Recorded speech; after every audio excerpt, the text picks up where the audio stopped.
eu sou Patrícia Laplante, de volta ao Coletiva Tendências, projeto que integra o Coletiva.cast. No episódio de hoje, temos um bate-papo bem bacana com o Tércio Sacol, professor e jornalista, sobre a valorização do jornalismo ao vivo. Bom programa para vocês!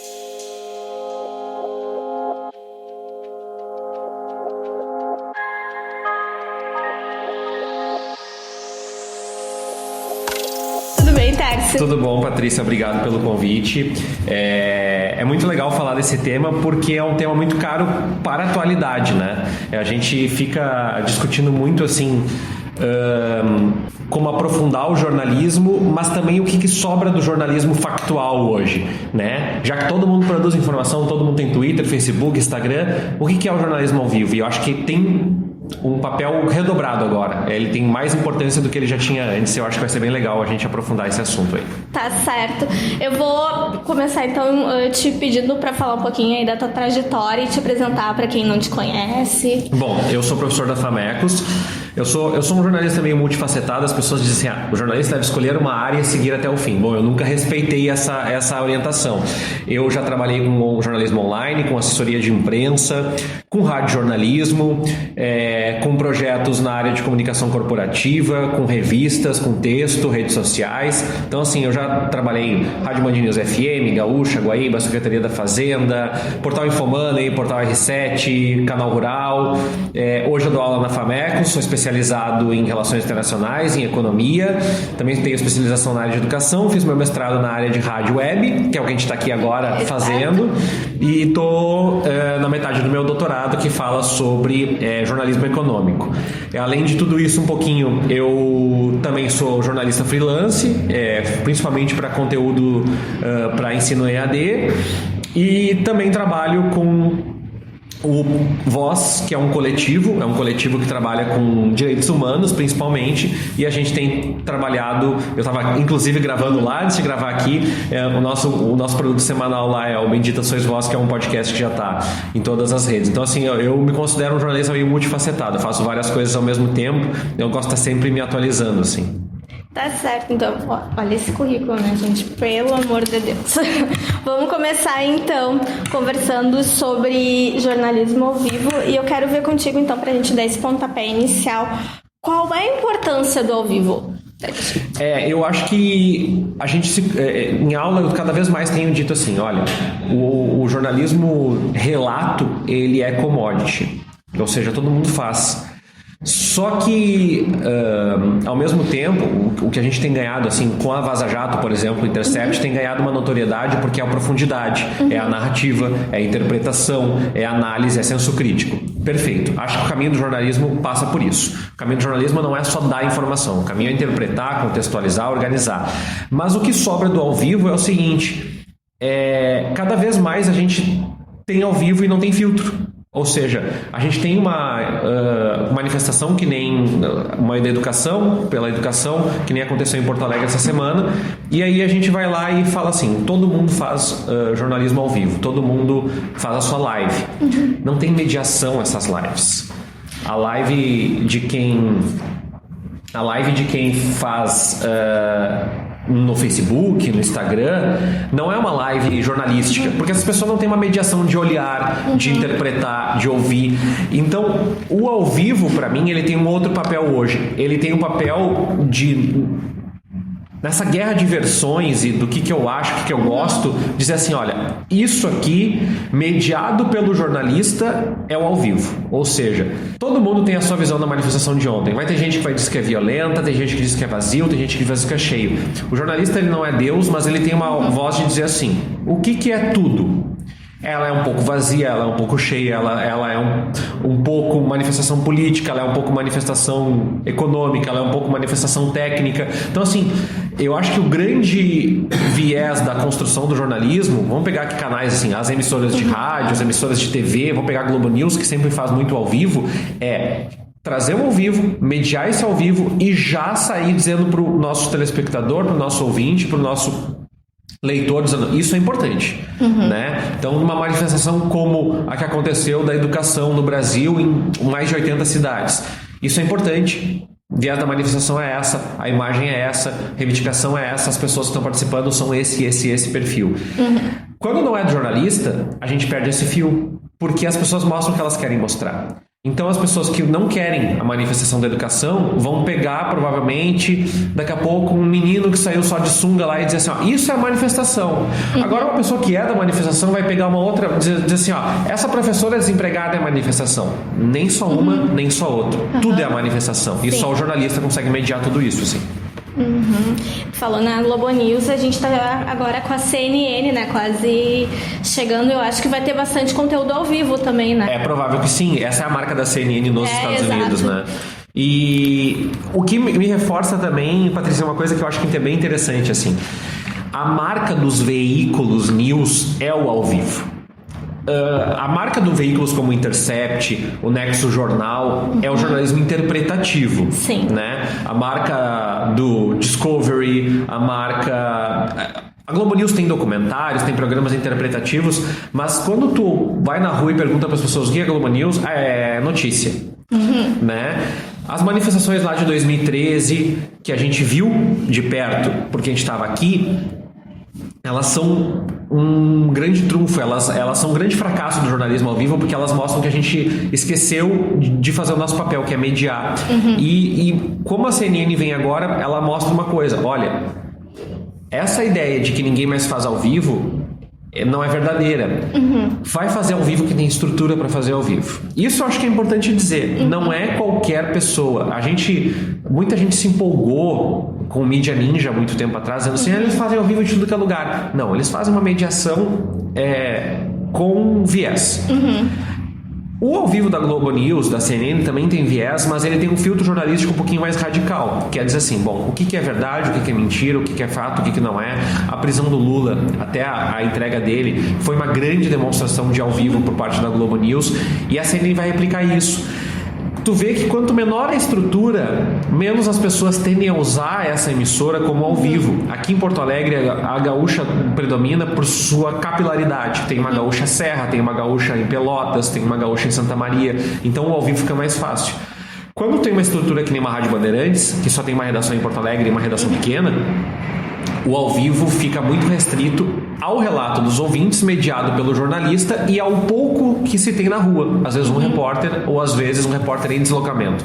Então, para mim, tem muito a ver com isso. O ao vivo se firma como uma necessidade de mediação do jornalista, e as grandes manifestações, grandes eventos, Copa, protestos, bloqueios, isso ganha notoriedade, porque isso o Intercept não vai fazer, e isso o Nexo Jornal não vai fazer. Isso vai cair na mão do UOL, isso vai cair na mão da Globo News, isso vai cair na mão da Rádio Gaúcha, e aí redobra o papel delas. As pessoas tendem a olhar o UOL como um veículo de interpretação também, mas se o UOL não fizer o ao vivo dos bloqueios das rodovias no Brasil, quem é que vai fazer? Se o UOL, com a sua redação e com seus freelas em vários lugares do Brasil, não puder fazer, quem vai fazer? Não vai ser o Sul 21, que é uma redação pequena em Porto Alegre, entendeu?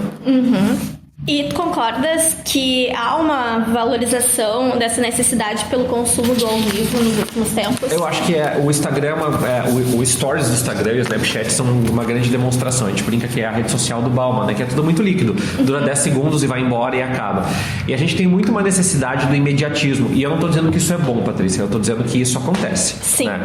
Porque muitas vezes a gente fala assim, é legal porque eu quero muito fazer o ao vivo. Ninguém sobrevive com cobertura. Se a gente banalizar, todos os dias tiver uma manifestação bloqueando a Avenida Ipiranga, em algum momento as pessoas vão começar a naturalizar isso. Porque tudo que é todos os dias massifica, né? Sim. Infelizmente a violência no Brasil massificou, né? A gente não olha mais para assassinato achando uma coisa inédita. Morreu mais uma pessoa lá, morreu mais uma pessoa em tal lugar. Então o ao vivo está banalizado na nossa vida, né? O trânsito ao vivo, o futebol ao vivo. Só que eu acho que é importante a gente tentar entender que o ao vivo, no jornalismo, ele se ganha notoriedade onde ele é importante para o público. Então, a gente não tem que banalizar e construir toda uma narração ao vivo, por exemplo. Às vezes, é isso que eu costumo dizer, assim, eu tive recentemente na Rádio Colorada, que é a rádio do Inter, fazendo comentários do jogo, e as rádios todas fazem um grande ao vivo no pré-jogo. Eu não sei o quanto é valoroso para o ouvinte, além de criar o clima, porque o pré-jogo, ele não tem eventos para ser narrados ao vivo, exceto torcida chegando, escalação do time. O evento é o jogo. Se tu disser para o ouvinte, só vai ter pré-jogo e pós-jogo, ele vai dizer, eu não quero, eu quero jogo. Então, eu acho que é muito importante o jornalista canalizar, principalmente, Patrícia, no momento onde a gente não tem dinheiro para nada, né? Mesmo as grandes emissoras têm pouco dinheiro, então tu tem que alocar teus recursos e dizer assim, ó, vale a pena cobrir um acidente de helicóptero do Teoriza Vasque? Vale. Vale deslocar o teu pouco dinheiro nisso? Vale. Vale Chapecoense? Vale. Vale bloqueio na rodovia indígena perto de Passo Fundo, pelos indígenas perto de Passo Fundo? Não sei. Quanto do teu público consome isso? Será que tu não pode fazer com uma rádio local? Quanto isso impacta a vida das pessoas? Então eu acho que a gente tem que mediar, por quê? Primeiro, porque as pessoas saturam. Se tudo virar ao vivo, nada é importante. Segundo, porque o ao vivo consome muito recurso material, muito dinheiro, muita estrutura. Então, eu acho que a gente tem que ter um cuidado para pensar, inclusive no formato do rádio hoje, que tudo é urgente, tudo é muito rápido. Só que essa urgência total, né? A gente até brinca com as headlines no Twitter das pessoas. Urgente. Ontem o Estadão deu. Urgente. Alexandre Frota é expulso do PSL. Isso não é urgente, desculpa, gente. Né? Quantas pessoas vão ser expulsas de partido até o final do governo Jair Bolsonaro? Muitas. E a gente não pode dar urgente para cada coisa, porque senão a gente perde a noção de urgente. Quando alguém for deposto do ministério, a gente vai o que? Mais urgente, né? Então, essa discussão sobre o ao vivo, para mim, tem muito a ver com isso. A gente tem que alocar e olhar para que as pessoas... Porque, por exemplo, trânsito. Tem muito trânsito na saída para o feriado.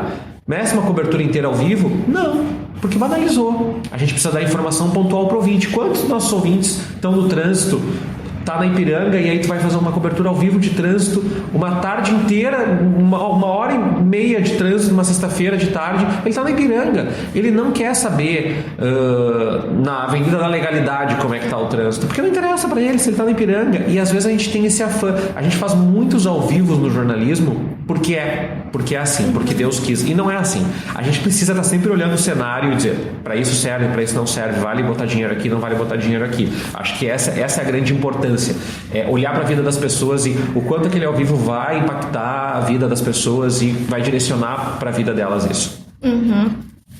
E tu citaste ali o Instagram, o Facebook. Tu acreditas que essas ferramentas, como essas lives, auxiliam no trabalho jornalístico?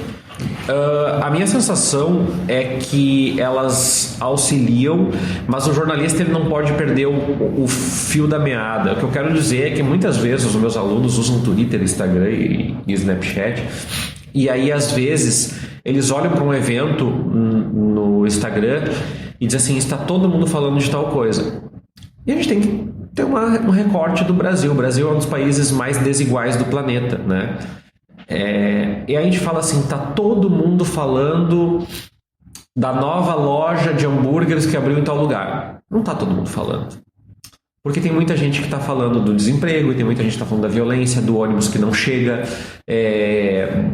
da questão da multa de trânsito. Então assim, eu acho que o jornalista tem que usar a seu favor as ferramentas para divulgar, mas ele não pode perder a mão de olhar, por exemplo, que mesmo uma TV por assinatura, que é uma TV fechada, ela é para um público heterogêneo. A gente está consumindo coisas por nicho, mas ainda são importantes, que nem diz o Dominique Volton, que é um sociólogo francês, a gente tem esses espaços compartilhados. Então, eu acho muito duvidoso que a gente use lá o Instagram e diga assim, olha, tá todo mundo falando de tal coisa. Não, não tá.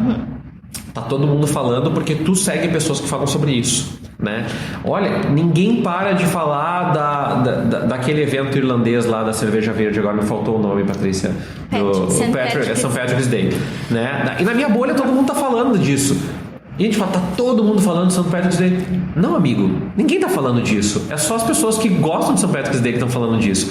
Então, eu acho que tem que a gente tomar cuidado com o Instagram, com o Stories, com o Twitter também, com todas essas ferramentas de ao vivo que a gente tem hoje, que podem ser usadas para o jornalismo, para que a gente não direcione nossa atenção para um produto que não merece atenção. Né? E isso eu tenho percebido muito, que o jornalista que fica enclausurado na redação, porque não tem dinheiro para sair muitas vezes, ele acaba olhando para a vida dele dizendo, isso é muito relevante. Isso não é relevante, isso é relevante para a tua vida, né? Muitas vezes as pessoas falam assim, ó, não param de assaltar no bairro tal. Onde é que tu mora? No bairro tal. Não para de assaltar no Petrópolis. Tá, e onde é que tu mora? No Petrópolis. Amigo, não param de assaltar na Restinga, no Rubem Berta, no Sarandi, na Auxiliadora, no centro. E a gente não está fazendo pauta de todos os bairros todos os dias, então a gente não vai fazer do Petrópolis. Nada contra o pessoal que está ouvindo do Petrópolis, é só um exemplo, né? Então a gente tem que tomar um cuidado para que a rede social não torne a representação da vida toda. E também pensar, Patrícia, que a linguagem de rede social não é uma linguagem de vídeo. Então quando a gente faz no Stories, para uma geração mais nova, funciona muito bem. Para uma geração mais velha, não heavy user de internet, aqueles 10 segundos é um defeito de fábrica. Eu já mostrei isso pra minha mãe e ela me falou, é horrível, fica cortando, a pessoa tá falando, fica cortando e volta. Por quê? Porque linguagens são desenvolvidas de acordo com aspectos culturais e geracionais. Então eu acho que a gente tem que usar com parcimônia. Não está falando aqui uma pessoa arcaica, pelo contrário, a gente está falando de uma rádio feita para a internet, mas eu acho que a gente tem que olhar para onde a gente concentra os nossos recursos. E nesse caso, a minha sensação é, se tu está numa emissora como a Globo News fazendo ao vivo, pensa que tu está atingindo milhões de pessoas naquele momento. Aquele é o momento. Ah, mas não estão me chamando lá. Eu vou fazer um stories para pegar um bastidores. Um bastidores eu acho importante. Um ao vivo de bastidores no stories eu acho importante. Agora, tu pegar o teu stories para fazer o ao vivo enquanto tu tá esperando para entrar ao vivo na TV, acho que não. Tu tá canibalizando a tua própria participação, né? Como eu digo para os nossos alunos, quem faz tudo não faz nada, né? A gente tem essa mania de dizer, o jornalista é multimídia porque ele faz tudo. Mentira. O jornalista faz tudo ruim. Né? E então eu acho que essas redes sociais que agilizam a instantaneidade e o ao vivo, elas vêm para ajudar, mas elas podem atrapalhar, e elas têm atrapalhado muitas coberturas mais do que ajudado. Até a gente está com um recurso novo lá na redação, que são os pushes. E logo que chegou esse recurso pra gente, eu falei numa reunião de pauta, não dá para ser tudo. A gente tem que pensar como redação o que vai enviar por push, porque senão daqui a pouco tudo vai virar importante e vai banalizar. Daqui a pouco vai chegar pro pessoal ali, é só mais uma notificação do Coletiva. Então a gente também tá com esse exercício lá de pensar e de discutir ali, vale realmente informar que isso aqui é importante pro nosso leitor. E eu quero ver contigo se o ao vivo ele pode fortalecer o jornalismo. Eu acho que alguns jornalismos, né? Eu acho que as pessoas têm que ter noção disso, Patrícia. A gente faz muitas coisas porque a vida inteira foi assim, então tem que ser. Vamos fazer uma live? Vamos todo mundo montar uma live? A minha pergunta sempre é, pra quê? Porque é legal, tá todo mundo fazendo live. Pra quê? É isso, muita gente vai na carona da inovação, vê todo mundo fazendo, eu também quero fazer. Pra quem? E pra quê? E será que é isso que tu precisa? A minha sensação, por exemplo, é que a gente bate muita cabeça no jornalismo, porque a gente se enxerga como concorrente, e não é, né? Eu vou dar um exemplo aqui. A gente olha para um produto que cobre comunicação como Coletiva e a gente olha para uma meio mensagem que cobre comunicação em nível nacional. Vocês não são concorrentes, vocês são complementares. Exato. Né? É muito provável que uma pessoa leia uma notícia sobre uma agência de marketing em Porto Alegre na Coletiva e queira saber mais sobre agências de marketing e ache um levantamento que foi publicado na meio mensagem. É isso que a gente tem que entender. O que nos canibaliza não é nosso produto, é outros produtos que tiram espaço do nosso. Voltando ao teu ponto, assim, o ao vivo. Ele ajuda o jornalismo quando a gente sabe para que ele serve. Porque senão a gente acaba fazendo ao vivo de tudo. E a live é um bom exemplo disso, né? Eu vou fazer uma live aqui da minha tarde na Redenção. Pra quê? Que diferença faz na vida das pessoas tua tarde? Desculpa, mas o que diferença faz? Agora, tu tá num acidente grave, na saída de Porto Alegre, na legalidade, e assim, não tem rádio, não tem TV lá, uma live pode te ajudar. Diz, olha aqui, ó, tem um bloqueio, não sabemos exatamente o que aconteceu, tem um acidente aqui, tem um congestionamento gigante, como dá para ver, as pessoas estão saindo para fora do carro. Ajuda. Mas a gente tem que saber exatamente para que, como que a gente está usando. Então, assim, veículos que são interpretativos. Vamos pegar um exemplo aqui de Porto Alegre, o Sul 21. O Sul 21 não tem que fazer ao vivos, porque o público do Sul 21 não entra lá no site esperando um grande ao vivo sobre o protesto da educação. O público entra hoje de manhã no Sul 21 querendo saber o que aconteceu no protesto da educação. Quem são essas pessoas? Quais são as caras, as vidas, os relatos de vida? É isso que o Sul 21 pode oferecer. Pode oferecer um vídeo editado da manifestação, pode oferecer um podcast da manifestação, tudo isso pode.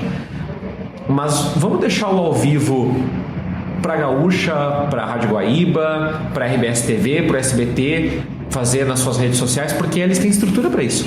Então, o que eu acho que o ao vivo, a gente tem que entender sempre assim. A pergunta master para qualquer veículo de comunicação e qualquer jornalista é: para que eu estou aqui mesmo?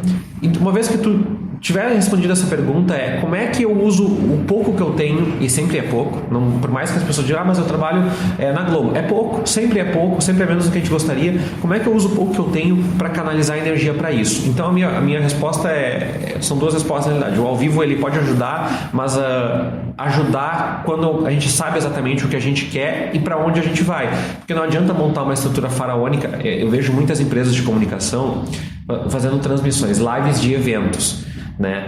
Por exemplo, vamos fazer inauguração de um centro de eventos, e aí tem o primeiro palestra, o outro palestra, o outro palestra, o outro palestra, o outro palestra, e a gente faz uma transmissão.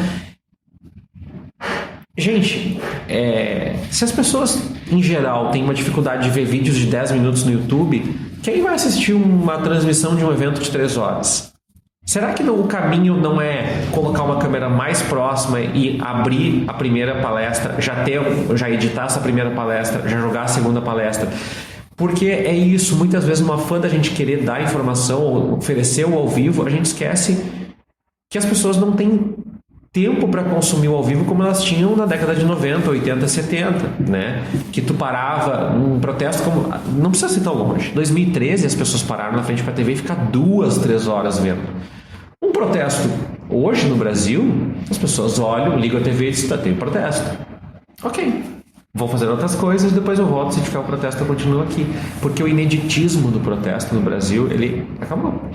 Né? Então eu acho que é importante saber para quem, para quê e com que recurso.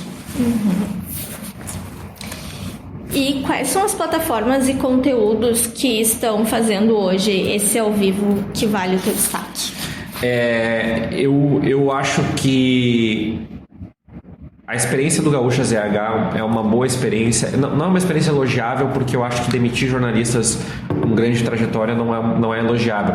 Mas é uma experiência elogiável do ponto de vista de olhar a completude do processo, né? Então é entender que quanto mais gente tiver junta, é melhor para olhar a mesma coisa. Porque quando tu tinha lá um repórter da Zero Hora fazendo uma live no Instagram, um repórter da Gaúcha fazendo uma live no site e daqui a pouco a RBS TV fazendo uma transmissão ao vivo, tudo junto, isso é sobreposição, né? Por que não os três pensam alguma coisa juntos? Então isso é uma coisa que eu acho que está sendo feita bem. Agora, em geral, eu acho que os veículos ainda não entenderam muito bem, e eu também não entendi muito bem isso, assim, que é como organizar para não sobrepor essas narrativas. Ou seja, quando tu tem um sequestro, quanto tempo tu deixa desse sequestro? Quanto tempo tu para o sequestro para fazer uma interpretação? Eu acho que a gente vai aprendendo mais com erro do que com acerto. Isso é fato. Nesse caso, a minha sensação é que as TVs já entenderam, as TVs abertas já entenderam que a atenção das pessoas está se tornando efêmera, mais efêmera do que já era. Então elas já não fazem coberturas de ao vivo com tanto tempo. E vou pegar um exemplo que é a Copa América. A Copa América é um grande evento que aconteceu no Brasil. E a Globo abria 15 minutos antes da Copa América e entregava 15 minutos depois. Mesmo quando o Brasil ganhou o título da Copa América. Não ficou aquela 1h30 depois de título que a gente viu em outros momentos. Por porque a atenção, de novo, a Globo não disputa mais atenção com o SBT, a Globo disputa atenção com o Instagram, com o micro-ondas esquentando o hambúrguer em casa, com o celular, com o livro, com a rua, com tudo, né? Então a minha sensação é que a gente ainda está tateando, né? O que a gente vai fazer? Para onde que a gente vai fazer? E é bom, eu não acho errado, não acho um drama, não acho um caos isso. Acho que é legal a gente saber, sempre ter aquela pergunta, né? Para quem que a gente está fazendo, como que a gente está fazendo, com que estrutura que a gente está fazendo, e depois que a gente chegar a essa resposta, dizer assim, a live ou o ao vivo é o melhor jeito da gente fazer isso. E live pode ser em vídeo, ou pode ser um minuto a minuto, que os portais fazem também. Eu tenho muito perguntado isso.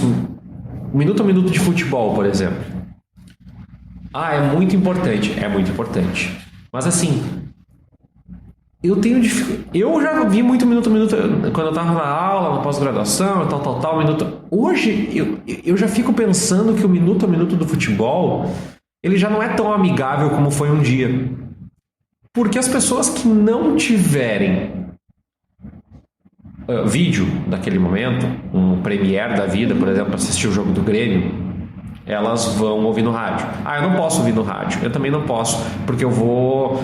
Ok, mas aí a minha sensação é que tu vai... Se tu não achar nenhum streaming legal na internet, que é muito fácil, tu vai acompanhar pelas redes sociais ou por um grupo de WhatsApp. E aí eu fico pensando quanto se gasta para ter um jornalista 2 horas na frente do computador dizendo Jeromel joga para lateral. Aí daqui a 1 minuto tu fala Kahneman avança pelo meio de campo, mas sofre falta. Só que quando ele terminou de redigir aquilo, o Kahneman não tá mais, não tinha nada na falta, já tá com o Everton lá na frente. Então a minha sensação é que a gente também tem que entender o quanto das coisas serviram no passado e quantas coisas servem agora. E o minuto a minuto para mim é um grande exemplo. Minuto a minuto de trânsito para mim é muito contrassenso. Porque se tu estiver no trânsito, tu não pode usar o celular para ver o minuto a minuto. Mas tem o copiloto do lado. Eu acho que é meio difícil fazer isso, mas vamos lá. Aí tem o copiloto do lado olhando no trânsito e tal coisa. Será que é a melhor forma? Porque assim, hoje tu pega o celular e levanta e tem o Waze, né? Ou tem o Google Maps, ou tem, sei lá, qualquer coisa. Aí tu procura para saber o congestionamento, coloca ali, faz o trajeto e te diz, vai demorar tanto tempo. Quando eu tava vindo aqui pra rádio, eu tava vindo da sede do Voz, que é na Cidade Baixa, e ele me falou, vai demorar 7 minutos pra tu chegar ali e tal. Patrícia, eu não dirijo. A minha sensação é que 1 minuto a minuto de trânsito faz muito pouca referência. E assim... A gente não está falando de redações que tem gente sobrando para fazer minuto a minuto de trânsito. Então, essas discussões que eu acho que são importantes de fazer. Eu sei que eu trouxe mais exemplos de quem não está fazendo as coisas certas do que quem está fazendo, mas eu acho que a gente está gastando trabalho à toa. Sim. E tem que tomar esse cuidado para a gente não ficar muito cheio de coisa para pensar, para fazer, e daqui a pouco... Tu olha e diz assim, tô gastando todos os meus recursos com ao vivo de trânsito, tô gastando todos os meus recursos com as buscas de um naufrágio. Será que a melhor forma de fazer buscas de um naufrágio é 1 minuto a minuto? Ou será que a melhor forma é tu ir largando pushes de pequenas matérias no celular da pessoa? Né? Eu não sei, mas eu acho que a gente tem que fazer essa experiência pra gente não gastar dinheiro à toa, porque falta dinheiro pro jornalismo. Aliás, não falta dinheiro pro jornalismo, falta dinheiro pra todo mundo, mas pro jornalismo também falta, e a gente precisa usar os poucos recursos que a gente tem de maneira eficiente. Até porque pro jornalista é muito complicado tu ficar segurando, não sei, por 15 minutos, né, algo no ar. E tu falou da Copa América e eu me lembrei do clássico Olodum, né? Gente, a gente não aguenta mais ver o Olodum na Copa América. Sabe desse que é a Nicole Tim, que é hoje ela é jornalista do SBT no Rio, e ela foi me orientando de monografia na Famecos, e ela fez um trabalho sobre como a gaúcha se mobilizou para cobrir o pós-acidente do helicóptero do Teori Zavascki. E ela analisou 6 horas de cobertura depois. Ela e o Giovanni Andrade, que hoje está na Rádio Pachola. O Giovanni falou da Chapecoense e ela falou do Teori. E os dois trabalhos mostraram uma coisa muito interessante. O dele foi mais focado no como foi feito, o dela foi nas fontes. Sabe o que a gente percebeu na descoberta do trabalho dela? Quase 60%, 70%, não tenho o número de cabeça aqui, das fontes usadas pela gaúcha no pós-cobertura do Teori Zavascki foram fontes da internet. Ou seja, eles estavam lendo tweets e manifestações. Por que alguém ouve a Gaúcha lendo manifestações se a pessoa pode ler as manifestações? Aí a discussão que a Nicole faz brilhantemente, foi um trabalho nota 10, como o do Giovanni também, é para manter o assunto no ar. Será que a gente precisa manter o assunto no ar? Para estar quente, porque as pessoas querem saber. Pois é, mas aí a questão, a gente começa a colocar umas pessoas assim, agora a gente fala com o presidente da seccional da OAB do Rio Grande do Sul, que é super importante, não estou desprezando aqui, para analisar a morte do Teori Zavascki. Eu fico pensando o ouvinte se deslocando de carro e diz assim, sim, é tudo que eu preciso na minha vida, ouvir o presidente da OAB do Rio Grande do Sul analisando a morte do Teori Zavascki. E aí vai lá 10 minutos de entrevista com isso. Não, o que o ouvinte quer saber? Causas. Será que alguém sabotou o helicóptero? Será que ele morreu? Será que é crime político? A gente não sabe disso até hoje, né? Essa discussão ela dura pouco tempo. E talvez seja um pouco tempo que merece atenção. E depois tu vai dando os pushes na rádio. Diz assim, de tempos em tempos tu volta ao assunto. Não tenta cozinhar o assunto por muito tempo. E o da Nicole foi esse, e o do Giovanni foi da Chapecoense. O que aconteceu? No afã de trazer muita informação da Chapecoense, ao vivo, vamos manter a Gaúcha começou a dar muita informação errada. E a Gaúcha é a rádio mais sólida do Rio Grande do Sul. Eu diria que ela é uma das 3 mais sólidas do Brasil. Então, eu me arrisco a dizer, se a Gaúcha fez isso, as outras também fazem. O que acontece, que eu quero dizer com isso? É que a gente não está preparado para fazer um contrato com o nosso ouvinte e dizer assim, olha, a gente não tem essa informação e por isso a gente não vai dar. Porque eu acho que a parte do nosso novo contrato como jornalistas de credibilidade com o público, as pessoas consomem menos jornal, rádio, revista e tal, consomem, é verdade. Consomem mais notícia falsa no WhatsApp, consomem. Não tem dúvida sobre isso. Tem várias evidências científicas, embora tenha gente que não goste, mostrando isso recentemente. Bom, se isso tudo é verdade, tem um pacto que a gente tem que fazer com as pessoas. Quer dizer, o nosso trabalho é importante. Mas não adianta a gente chegar para as pessoas, sacudir elas no braço e dizer assim, nosso trabalho é importante, tu tem que ouvir. Não, a gente tem que ser relevante. E não é colocando o tio do amigo, do sobrinho, do cachorro, do vizinho no ar para comentar que a gente é importante. A gente é importante quando a gente olha para a vida das pessoas e diz assim, cara, Teori Zavascki é um assunto importante, nós voltamos mais aqui. Não tem nenhuma informação nova? Segura, fala assim, continuamos acompanhando a morte. Agora, o esticar o assunto muitas vezes, sequestra muitas vezes assim, daí tu mantém 1 hora no ar o sequestro. Desculpa, tem um sequestrador, tem as pessoas sequestradas, tem o cerco. Se tu ficar com aquela imagem, o jornalista não pode ficar calado, então ele vai falando. Só que assim, não existe em sã consciência conteúdo para te preencher de 1 hora. Tem o sequestrador, tem a polícia, aí tu vai começar a ouvir os moradores da região. E aí um dos moradores da região pode falar uma bobagem e tu tem que botar no ar porque tu tem que sustentar aquele assunto. Eu tenho dúvidas sobre o quanto a gente não precisa redimensionar também o consumo de informação das pessoas antes de sair produzindo. É essa a grande questão.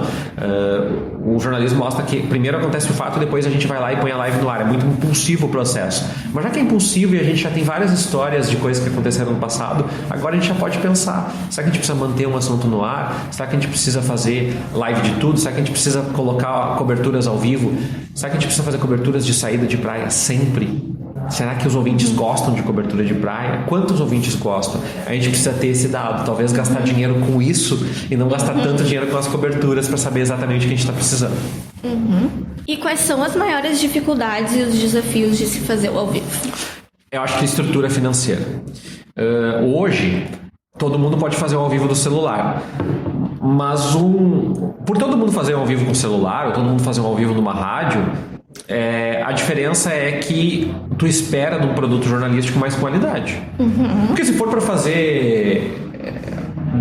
Vamos fazer ao vivo aqui da Farrapos do congestionamento. Vamos fazer um ao vivo. Olha, a gente pode fazer aqui, né? A gente fica olhando ali para baixo e começa a dizer, olha, muitos carros, acidente, perto da rodoviária. A diferença da Gaúcha em relação a nós é que a Gaúcha tem que botar um repórter, uma unidade móvel, andando, checando as informações, levando para o ar e dizendo isso com qualidade. Só que isso custa dinheiro. Carro custa dinheiro, motorista custa dinheiro, repórter custa dinheiro. Então eu acho que os veículos que não têm dinheiro, não têm estrutura, eles não têm que tentar fazer uma cópia piorada, porque isso contribui para deteriorar a imagem do jornalismo frente às pessoas. Quando tu vai lá e tu faz um ao vivo e tu não tem gente para interpretar, para analisar, para cozinhar, para não sei o que, para nada, as pessoas olham e dizem assim, isso é ruim, isso não me interessa, eu não gosto de jornalismo, eu gosto do meu WhatsApp.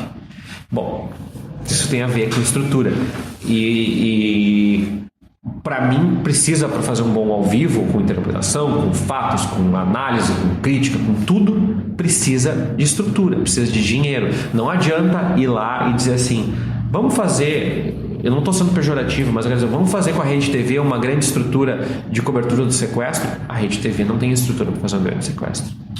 Por quê? Porque ela não tem muitos repórteres, ela não tem muitas unidades móveis, ela tem menos estrutura. Então ela tem que olhar para a cobertura e dizer assim, como é que a gente pode ser relevante para o nosso espectador sem bater de frente com a Globo News? Porque é isso, a gente tem que entender que nós não estamos todos no mesmo espaço.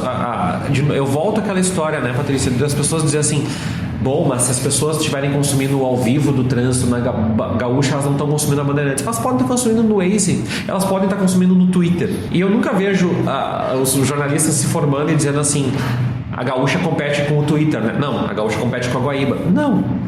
A Gaúcha compete com qualquer coisa que tire a atenção delas. Então, o bom ao vivo, para mim, é o ao vivo que ele é estruturado. Estruturado para dar informação importante, estruturado para interpretar o mundo, para interpretar a realidade. Porque senão, para quê? Para que fazer o ao vivo da palestra? Vamos fazer um ao vivo da palestra, a gente põe a palestra. Lá na Famecos a gente faz muitas coberturas e a gente tem feito diferente. A imagem tem sido melhor e a gente tem colocado uns contextos sobre o que a palestra está rolando, de tempos em tempos. Ou seja, o intermediador ele fala, a gente está recebendo demora e tal, já pensando para o vídeo. Porque eu acho que é importante. Porque o set universitário, por exemplo, que está chegando, vai ter gente de outros lugares do país ouvindo. Eu acho que é isso que é importante. É tu olhar e dizer assim, fazemos live de todas as oficinas? Não. Por que não faz sentido? Mas fazemos live da palestra de abertura? Sim, fazemos. Será que é só o aluno da Famecos? Não, o aluno da Famecos está ali. Ele não vai consumir. Quem está consumindo é quem está em casa. Então a gente precisa pensar num conteúdo com uma imagem boa, com um enquadramento legal. Quando o cara citar uma piadinha que está no PowerPoint, tem que ter um foco no PowerPoint. Não dá para simplesmente colocar um celularzinho em cima da mesa e dizer assim, ó, e aí pessoal, vamos ver a palestra?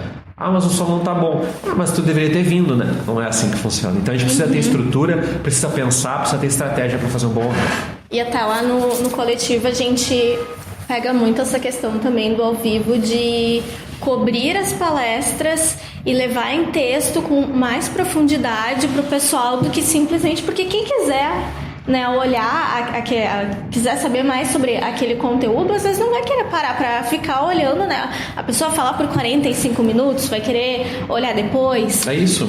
Eu acho que tem que ter opção de que a pessoa veja, mas eu acho que o nosso papel como jornalistas não é que assim, a minha geração, ela ainda era muito assim, ó, também a pessoa que vai atrás. Não, mudou o processo. Antes a gente dizia, a pessoa que quer mais informação do trânsito, ela que espere a Gaúcha dar. Hoje, se a Gaúcha não der, ela vai no Twitter, ela vai no Waze, ela liga pro amigo, ela manda pro grupo de WhatsApp. Eu não tenho essa ambição, né?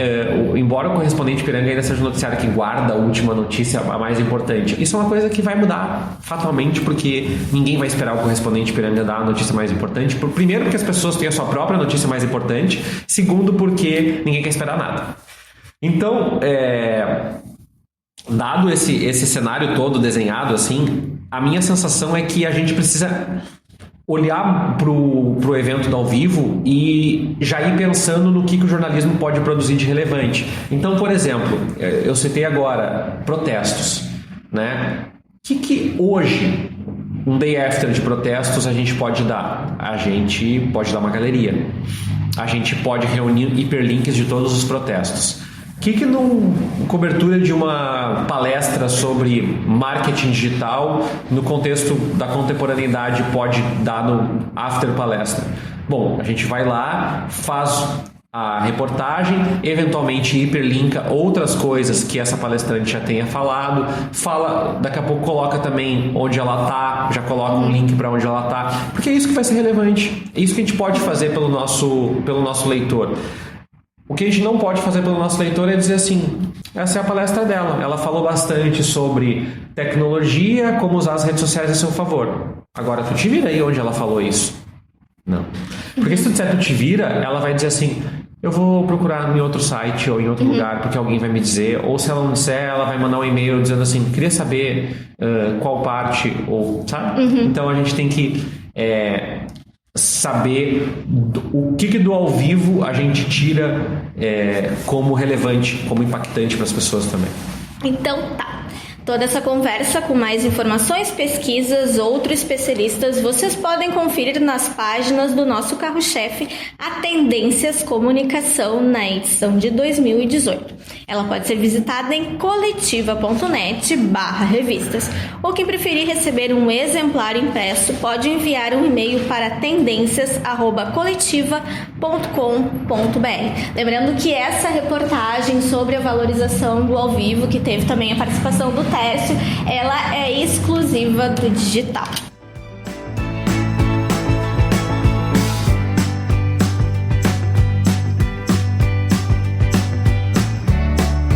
E agora então chegou a hora da gente conhecer mais um pouquinho sobre o nosso convidado no quadro Ping Pong. Eu vou te fazer algumas perguntinhas certo. Aí sobre a tua trajetória e daí tu vai respondendo. Um trabalho marcante. Eu sei que eu deveria falar reportagem porque eu sou jornalista, mas para mim o trabalho marcante é quando os alunos me mandam mensagem que estão trabalhando ou fizeram uma coisa legal que orgulhou eles. Isso tem acontecido, essa semana passada aconteceu, na retrasada também. Então assim, eu sei que não é meu trabalho, é deles, o mérito é todo deles, mas o que me marcou é quando o nosso trabalho faz diferença nas pessoas que se realizam profissionalmente. Um momento especial na carreira. Eu acho que tem um grande momento especial na carreira que é curioso isso, assim, que foi a primeira vez que eu fui escolhido professor homenageado, porque eu tinha dúvida se eu estava fazendo a coisa certa, e aí os alunos me disseram, olha, talvez não esteja fazendo a coisa certa, mas tu é um cara legal, assim, e eu acho que me deu o start para continuar, porque eu estava em muitas dúvidas profissionais, assim. Também eu sei que é bobo, mas é um momento que virou e eu me reafirmei como professor de jornalismo mesmo naquele contexto. E tu foi paraninfo também. Aliás, a minha turma foi a primeira, verdade. Né? Que Depois eu fui em 2018 de novo. E a sexta-feira agora eu sou o paraninfo espiritual da turma.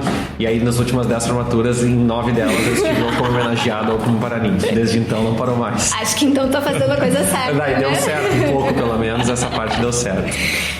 Tuas referências profissionais. Nossa, tem um monte de referências profissionais. Eu estudo sociologia também, Patrícia, essa parte eu esqueci de contar. Eu tenho várias referências na área de sociologia, mas como jornalista, eu olho muito para muitos profissionais que eu gosto muito, profissionais que estão no mercado hoje, mas eu vou falar de referências profissionais que estão do meu lado. Eu admiro muito o trabalho do Igor Natucci, que hoje é repórter do Jornal do Comércio e também é jornalista freelancer. Eu admiro muito a Georgia Santos, que é minha sócia hoje no Voz. Eu admiro muito o Felipe Gama, que é meu colega que dá aula comigo na Famecos.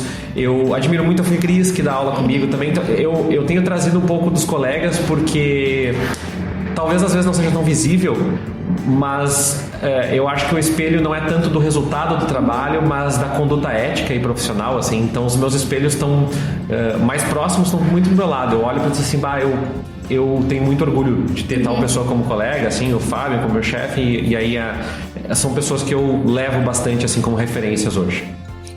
Maior conquista profissional até hoje? Eu fico pensando que a minha maior conquista profissional até hoje é... Ontem eu estava dando conselhos, eu dou muitos conselhos, né, para alunos, assim. Eu estava dando conselhos para uma aluna e minha maior conquista profissional é não ter fechado portas. E eu não digo fechado portas em empresa, talvez eu até tenha fechado em algum lugar. Mas hoje eu me vejo como jornalista, como conteudista, como podcaster, como professor, como docente, como pesquisador. Então eu acho que a minha maior conquista profissional é eu ter alargado o horizonte e não fechado. É isso, eu me vejo muito mais complexo como profissional hoje do que eu via quando me formei. E deveria ser assim, né? A gente se forma e diz assim, eu sou jornalista, então o que tu faz? Faço notícia e reportagem. Não, eu faço um monte de coisas. E eu acho muito legal fazer um monte de coisas, e eu me vejo fazendo várias coisas no futuro diferentes, e não vou me frustrar se daqui a pouco eu trabalhar com conteúdo EAD, se daqui a pouco eu trabalhar com organizações não governamentais, se daqui a pouco eu for trabalhar com sociologia, porque eu me vejo mais complexo do que eu era há 6 anos quando eu comecei a dar aula. Eu vou fazer um elogio aqui que eu acho muito bacana também, essa tua constante de estar pesquisando para tudo quanto é lado. Porque eu lembro que quando ninguém sabia o que era podcast, tu tava lá na aula nos dando e falando, pessoal, vamos dar uma olhada nisso. E hoje tá aí, né, bombando, depois de 3, 4 anos que eu me formei, tá super bombando o podcast. A gente tem que falar disso em aula especificamente agora também. Bacana. E, pra fechar agora, planos pro futuro profissional. Eu tenho alguns planos de curto prazo. Eu tenho um plano de curto prazo que é terminar o doutorado. Faltam 2 anos e meio, mais ou menos. Meu outro plano é fazer o Voz ter um mínimo de sustentabilidade econômica junto com a Georgia, com o Igor, com a Flávia. E um outro plano profissional é que eu possa me alargar como professor. Eu quero dizer assim, hoje eu sou um professor de área técnica, eu acho que eu posso alavancar e começar a trabalhar com cursos de extensão, com oficinas, com áreas teóricas. Eu quero me ver como um professor mais complexo, principalmente, Patrícia, porque eu acho que não tem muito espaço hoje para quem não aceita conversar com o colega do lado.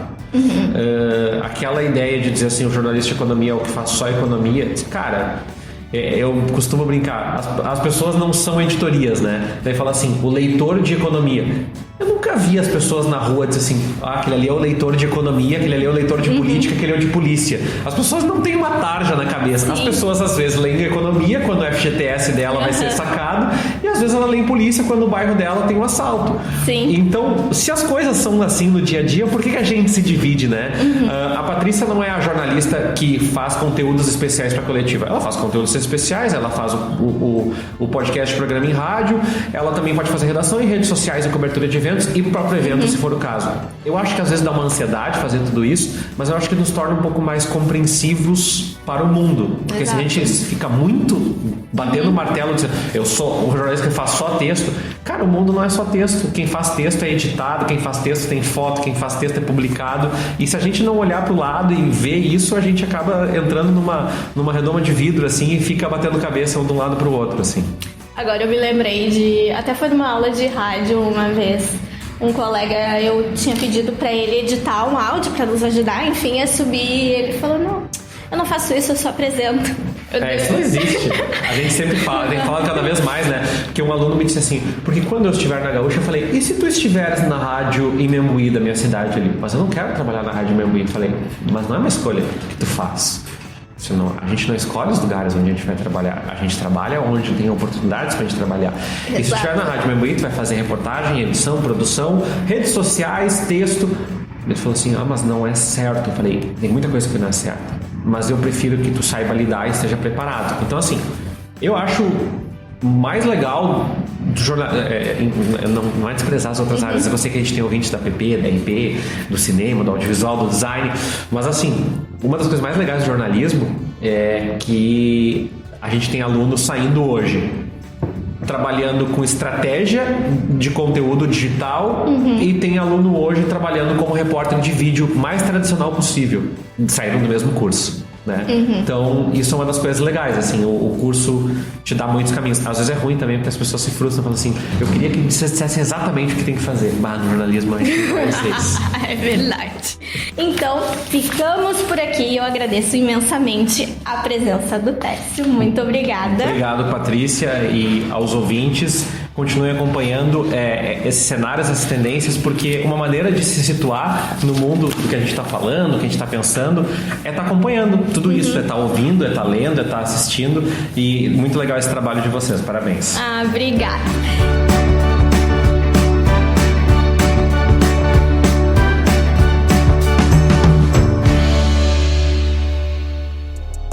Então tá, tá, gente? Este foi o nosso segundo episódio do podcast Coletiva Tendências. Espero que tenham gostado do bate-papo e da temática. Lembrando que vocês podem acessar as redes sociais da nossa publicação pelo @Revista Tendências, tudo junto. Estamos no Facebook, Instagram e LinkedIn. Até uma próxima. Tchau, tchau!